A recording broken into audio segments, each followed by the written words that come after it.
Morning Joe. The studio lights burned hot that morning, not from their usual glow, but from the quiet tension that filled the air. The Morning Joe set was bustling with nervous energy.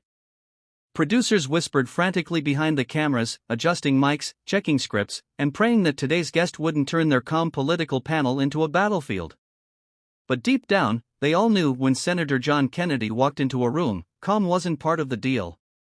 He entered the studio with his trademark Southern charm, a slow, steady gait, a faint smile tugging at the corner of his lips, and eyes that carried the weight of a man who'd seen both the dirt and the diamonds of American politics.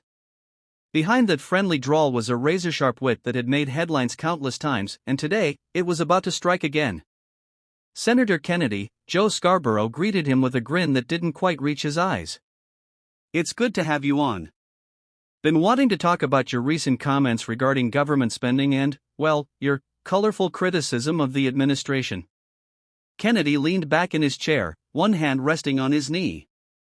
"Well, Joe, I figured it's time somebody said what everyone's been thinking but too polite to say out loud," he replied calmly, voice rich with that Louisiana drawl.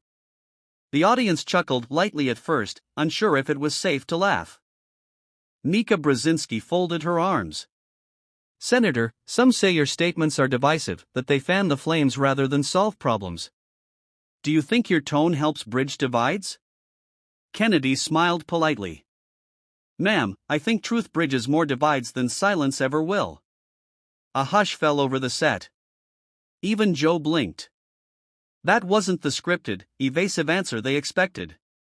Kennedy wasn't there to play safe. He was there to say something real. The conversation turned sharp. Joe pressed on, his tone growing impatient. "But Senator, you've criticized this administration's policies without offering realistic alternatives.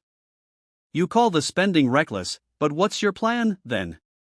Kennedy tilted his head slightly, eyes narrowing with that mischievous spark he was famous for. "Joe, I didn't just call it reckless, I said it makes a drunken sailor look responsible.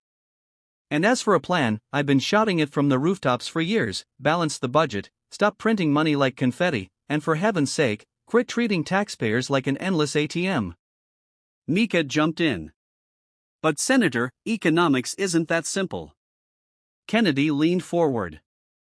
"Oh, it's plenty simple, Mika. You don't spend what you don't have. It's a lesson most Americans learn before they're 12. Washington just refuses to grow up." The control room went silent. The segment producers exchanged glances, they could feel it. Kennedy had seized control of the conversation, and there was no turning back. Joe tried to recover.